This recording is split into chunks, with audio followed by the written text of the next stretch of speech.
ভারতের উত্তরপ্রদেশের মুখ্যমন্ত্রী যোগী আদিত্যনাথ, তাকে তো মুসলমানরা বলে কি ইসলাম বিদ্বেষী, মুসলিম বিদ্বেষী।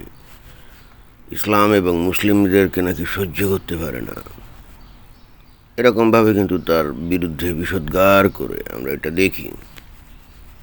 তবে হ্যাঁ, আদিত্যনাথ যেহেতু হিন্দু যোগী মানুষ, সে তো অবশ্যই হিন্দু ধর্মের অনুসারী এবং হিন্দু ধর্মকে রক্ষা করার ব্যাপারে তার দৃঢ় অঙ্গীকার আছে, এতে তো কোনো সন্দেহ নাই। অন্য ধর্মের লোকজন যদি তাদের ধর্মকে রক্ষা করার জন্য জিহাদ ঘোষণা করতে পারে, বিশেষ করে মুসলমানরা, সেক্ষেত্রে হিন্দুদের মধ্যে হয়তো কিছু কিছু লোকজন আসবে যারা নাকি তাদের ধর্ম রক্ষার জন্যে তারাও দৃঢ় অঙ্গীকার করবে, তাই না?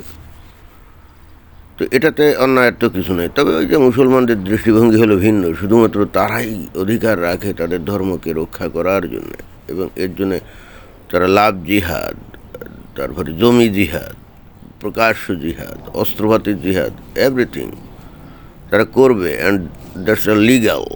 কিন্তু অন্য ধর্মের লোকজন কিছু করলে সেটা হয়ে যাবে অলিগাল, সেটা হয়ে যাবে বেআইনি। যাই হোক, সেই যোগী আদিত্যনাথের উত্তরপ্রদেশে একটা ঘটনা ঘটছে। সেটা কি? এই যে ফটো কার্ডে চলে আসছে, বোরখা পরা নারীকে প্রকাশ্য রাস্তায় শ্লীলতাহানি, 12 ঘন্টার মধ্যে অভিযুক্ত নওশাদকে এনকাউন্টার যোগী পুলিশের। তো এখানে যদিও বলে নাই যে একজন মানে মুসলমান নারীকে প্রকাশ্য রাস্তায় শ্লীলতাহানি করছে, কিন্তু বোরখা পরা নারী সে তো অবশ্যই মুমিনা নারী, তাই না? অর্থাৎ মুসলিম নারী। তো এখন তাকে প্রকাশ্য রাস্তায় শ্লীলতাহানি করছে, যে করছে সেও কিন্তু মুসলমান। অদ্ভুত ব্যাপার, তাই না? অর্থাৎ এখানে ওই যে মুসলমানরা যুক্তি দেয় যে এরকম পর্দা টর্দা দিয়ে যদি চলে তাহলে নাকি তাদের শ্লীলতা আবরু রক্ষা হয়, এবং তখন তার উপরে কেউ ঝাঁপিয়ে টাপিয়ে পড়ে না বা তাকে রেপ টেপ করে না, এরকম। বাট বাস্তবে কিন্তু দেখা যায় ভিন্ন কথা। যেমন এই যে বাংলাদেশে মসজিদ, ওই মাদ্রাসাগুলোতে ছোটো ছোটো বাচ্চাদের এই যে বলৎকার করে হুজুররা, তো ভাই তারা কি মানে বেআবরু চলে নাকি?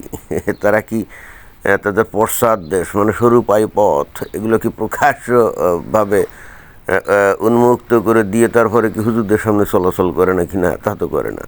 তো তাহলে তাদের প্রতি হুজুর এত ভয়ঙ্কর রকমভাবে চুম্বকের মতো আকৃষ্ট হয় কীভাবে বলেন? অর্থাৎ এই বোরখা হিজাব এগুলো দিয়ে কারো কোনো আবরু রক্ষিত হয় বা কারো কোনো বাণিজ্যত রক্ষিত হয়, বিষয়টা মোটেও ঠিক না। এই যে কানাডাতে দেখি এখানে যে আসতেছে গ্রীষ্মকাল চলে আসতেছে, তাই না? তো এখানে তো দেখি লোকজন লোকজন মানে মেয়েরা 2 পা একেবারে পুরা উন্মুক্ত করে ছোট ছোট ওই যে শর্টস পরে ঘুরে বেড়াচ্ছে। উপরে দেখা যায় যে শর্টস, ব্লাউজের মতো ছোট ছোট জামা, এগুলো ঘুরে বেড়ায়। তো কেউ তো তাদের দিকে তাকিয়েও দেখে না, একেবারে তাকিয়েও দেখে না। এখন বাংলাদেশের যে কোনো লোক এই দৃশ্য যদি দেখে মনে করতে পারে এ বোধহয় তার যৌবন দেখাচ্ছে। জিনিসটা হারলে তা না। জিনিসটা হলো এই অঞ্চলের শীত হলো 5 থেকে 6 মাস, অর্থাৎ শীত 6-7 মাস, কিন্তু 5 থেকে 6 মাস রীতিমতো বরফ পড়ে, সূর্যের তেমন একটা দেখা টাকা পাওয়া যায় না। আর এখন তো সবাই জানে যে শরীরে ভিটামিন ডি এর দরকার পড়ে, আর এই ভিটামিন ডিটা আসে কোথা থেকে? সূর্যের আলোক থেকে, রাইট? তো যেহেতু 5 থেকে 6 মাস পুরো একেবারে শরীরকে আবৃত করে রাখতে হয়, ঘরের থেকে তেমন একটা বের হওয়া যায় না, শরীরে আলো বাতাস কিছুই লাগে না, এই জন্যে এই পশ্চিমের দেশগুলোতে ভিটামিন ডি এর অভাবে প্রথমত হাড়ের সমস্যা হওয়া শুরু হয়, আর 2 নম্বর হচ্ছে প্রচণ্ড বিষণ্ণতায় ভোগে, ডিপ্রেশনে ভোগে। এবং যে কারণে তারা শীতকালে প্রত্যেক দিন বা 1-2 দিন অন্তর অন্তর একটা করে ভিটামিন ডি কিন্তু খায়, মানে ভিটামিন ডি এর বড়ি খায়। তো এখন এরপরে যখন শীত চলে যায়, এরপরে যখন রোদ্দুর বের হয়, তখন তারা যতটা পারে তাদের চামড়ায় বা তাদের শরীরে রোদ্দুর লাগানোর চেষ্টা করে। ওই জন্যই তারা 2 পা উন্মুক্ত করে চলাচল করে, অন্য কোনো কারণ না, অন্য কোনো কারণ। অর্থাৎ তাদের শারীরিক হাইজেনিক কারণেই তারা এই ধরনের অবস্থায় চলাচল করে। ভাই, এটা তো যৌবন দেখাচ্ছে না। তো এখন যেহেতু অধিকাংশ নারী ওই রকমভাবেই চলাচল করে, এদের দিকে কি ফিরেও তাকায় না। আমি তো দেখি, বরং আমার অনভ্যস্ত চোখে আমি আবার গহনে গাহনে মনে করেন যে অনুসরণ করি। বাঙালি না ভাই, আমি তো অসভ্য বাঙালিদের একজন, তো অতএব আমার নজর তো সবসময় ওই রকম কিছুটা থাকবেই, তাই না? তো যাই হোক, এখন কথা হচ্ছে যে এই যে আমাদের এই বাংলাদেশ, ভারত সহ অন্যান্য দেশে এখানে অনেক সময় বেশি কাপড় চোপড় পরে থাকতে হয়, কারণ আমাদের এখানে তো আবার রোদ্দুর বেশি, শীত কম, তাই না? রোদ্দুরে চামড়া পুড়ে যায়। যেমন এই যে এই যে আলখাল্লা জাতীয় পোশাক এই যে আরব দেশের লোকজনরা পরে, এগুলো কি আব্রু ঢেকে রাখার জন্য নাকি? না, আসলে সেখানকার আবহাওয়া পরিবেশটাই এরকম যে যদি পুরো বডি কাপড় দিয়ে ঢেকে না রাখে তাহলে সমস্যা। প্রচণ্ড রোদ্দুর তো আছেই, আর এছাড়া হক না হক সেখানে বালুঝড় শুরু হয়ে যায়। তো বালুঝড় শুরু হলে কী হয়, সারা শরীরে এসে বালি ভর্তি হয়ে যায় না?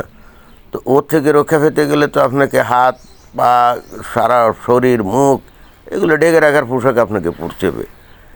অর্থাৎ এটা তো কোনোভাবেই ইসলামী পোশাক হতে পারে না। ইসলাম আসার আগেই তো আরবের লোকজনরা এই পোশাক পরতো, তাই না? এবং ওখানে যারা নাকি মুসলমান না, যারা নাকি এখনও বেদুইন আছে, মানে মুসলমান না, খ্রিস্টান মিস্টান আছে, দ্রুজ, তারা তো একই পোশাক পরে। তো যাই হোক, আসল কথা হচ্ছে এখানে মুসলমানদের ওই অন্যকে অভিযোগ করা, এটা তো তাদের একটা মানে কি বলা যায়, মানে মজ্জাগত স্বভাব হয়ে দাঁড়িয়েছে। আর পশ্চিমের দেশগুলা বস্তুত ওই পলিটিক্যাল কারেক্টনেসের নামে তাদের এই সুযোগটাও দিয়েছে যে তারাই একতরফা অন্য মানুষের উপরে দোষারোপ করবে, অন্য মানুষের দোষ ত্রুটি দেখবে। দেখবেন যে খালি তারাই বলে যে ইসলাম বিদ্বেষ, মুসলিম বিদ্বেষ। আরে ভাই, খ্রিস্টান বিদ্বেষ, তারপরে হিন্দু বিদ্বেষ বা হিন্দু ধর্ম বিদ্বেষ বলে কোনো শব্দ আছে? ভাই, মুসলমানরা যেভাবে অমুসলিমদেরকে ঘৃণা করে, আমি তো কোনো হিন্দুদেরকে অথবা কোনো খ্রিস্টান বা ইহুদি অথবা অন্য কেউ তো বলতে শুনি না যে ওরা ভয়ঙ্কর রকম হিন্দু বিদ্বেষী, না এরকম। এবং এ ধরনের কোনো শব্দের কোনো উদ্ভব কিন্তু ঘটে নাই, উদ্ভব করছে শুধুমাত্র ইসলামের ক্ষেত্রে। এবং এইটা পশ্চিমা দেশ এই কাজটা করছে, কারণ ওই মধ্যপ্রাচ্যে যে বিশাল তেলের খনি, তো এখন এই তেলগুলোকে নিরবচ্ছিন্নভাবে তাদের দেশে প্রবাহিত করার জন্য তাদেরকে নানাভাবে মানে ঠান্ডা রাখার কায়দা হিসেবে এইগুলো করছে আর কি। তো যাই হোক, যেটা বলা হচ্ছিল যে ভারতের উত্তরপ্রদেশে এই যে যোগী আদিত্যনাথকে সবাই মানে মুমিন মুসলমানরা বলে যে ভয়ঙ্কর রকম ইসলাম বিদ্বেষী, মুসলিম বিদ্বেষী। এখন সেই রাজ্যে একজন মুসলিম নারীকে হেনস্থা করা হলো, শ্লীলতাহানি করা হলো, ব্যাস সাথে সাথে যোগীর কি বাহিনী এনকাউন্টার করে দিয়েছে। এনকাউন্টার তো বোঝেন নাকি, ধরে ফায়ারিং স্কোয়াড করা। ওই বাংলাদেশে যেটাকে কি বলে ক্রস ফায়ার, তাই না? Cross fire. এখন মুসলমানরা যোগী আদিত্যনাথকে কি বলবে?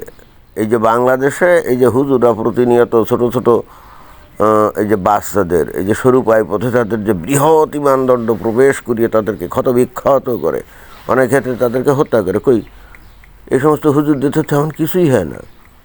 ওই যদি কেস কারবার হয়, পুলিশ ধরে নিয়ে বড় যে 2-4 দিন জেলা যতে ঢুকায়, এরপরে বেকসুর খালাস পেয়ে চলে আসে। কই এই ধরনের কঠিন পদক্ষেপ তো নেয় না। তো এটাই ছিল বক্তব্য। ধন্যবাদ।